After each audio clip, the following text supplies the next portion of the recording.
Hello my crafty friends and welcome back to another Mixed Media Tuesday. Today I'm going to work on this two-page layout. This is just an art journal that I created by myself. It's thick watercolor paper and the inspiration comes from the Lady Vagabond collection by Stamperia. This is a collection from last year, but I realized that I haven't made a page out of it. So I just love those suitcases one on top of the other. And as always in a collection, since you get 12 by 12 pages, 8 by 8 or even 6 by 6, you will be able to find the same focal points in different sizes, so you can decide which one you want to work with that matches perfectly with the size of your journal. This is a very easy art journal to put together. You will have lots of fun if you are a beginner. Just follow my steps. What I'm doing here is just fuzzy cutting my focal point. So look through your stash of pattern papers and choose a focal point. At this stage you need to pay attention to the colors of your focal point. So here I can see that I have different colors, and that's when I try to decide what the color of my background is going to be. It has to be a color that is not going to compete with the focal point. And when your inspiration comes from a scrapbooking collection, then you will find in that paper pad lots of patterns that you can play with and incorporate somehow on your journal. Keep in mind that the color combination plus the style of the images will match lovely together since they come from the same collection. And now it's time to add some color on our blank pages. For today I decided to play with my acrylic paints. These are acrylics by Stamperia from the line Vivace. They have a satin finish to them. This is heavy body acrylic paint. You can use any acrylic paint that you have on hand, and I'm going to apply it with a white brush since I have too much space to cover. The paper I'm working on is heavy watercolor paper, so it takes water nicely. That's why I'm adding a lot of water on my page. This way I will be able to spread that paint easily. I'm working wet on wet, so I will do all the blending of those colors directly on my page. When I'm working on my backgrounds, I don't like to introduce too many colors. Usually, 2 for me are just enough. This way I ensure that my backgrounds will not end up looking too busy. And you see I have the first layer there, so I'm going to repeat the same process on the other page. And now let's do some stamping. I'm going to use those stamps from an older collection by Antonis Janidakis. For today I decided to play with things that I had for over a year in my stash and I haven't used, and it was about time to give them some love. I'm stamping with Archival Ink, which is going to stay permanent at the background. I'm not going for the perfect impression, I just want to have something interesting going on at the background, and I'm going to switch stamps. Now I'm using one with lots of text. It looks like a newspaper. This is a great background stamp. For the first stamping I went with shapes, geometric shapes. For the second stamping I'm going with text. I just like adding layers upon layers. However, keep in mind that for all those layers I used the same ink pad, just a shade darker than the background, just making sure to keep the background subtle.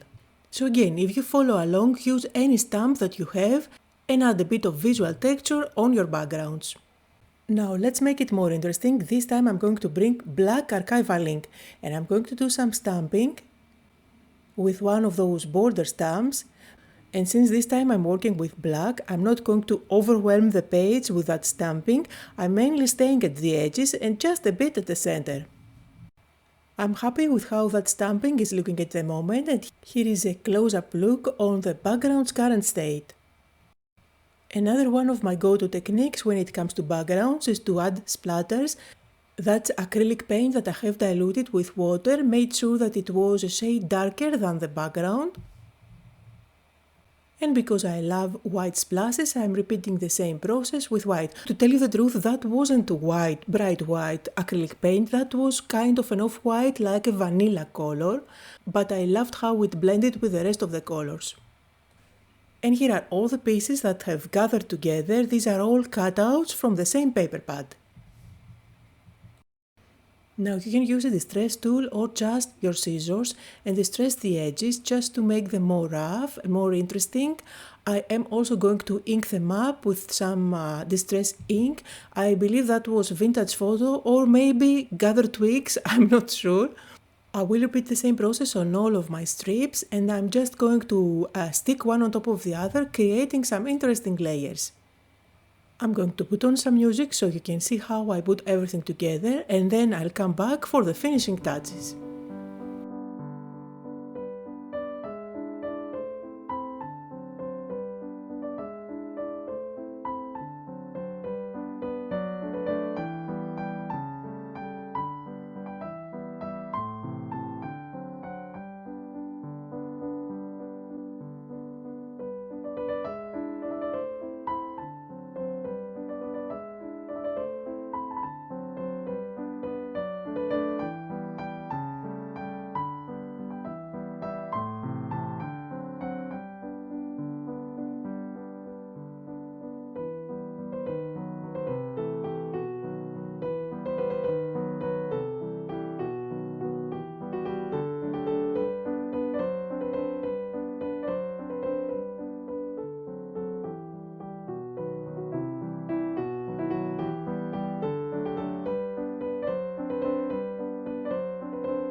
Now I have glued down all my die cuts and it's time to add some shadows.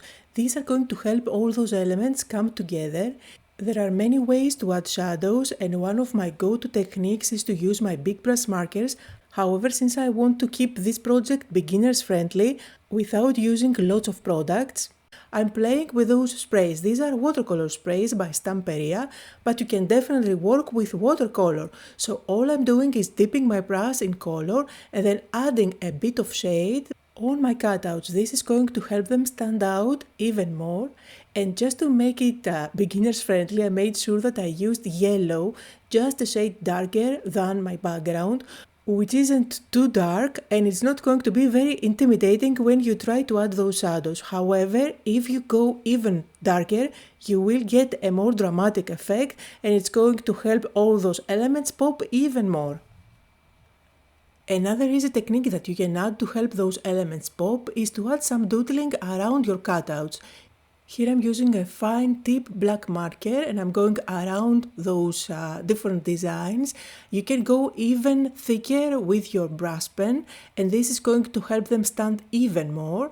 But that's definitely a personal preference. Just try out different nips and find what works for you best.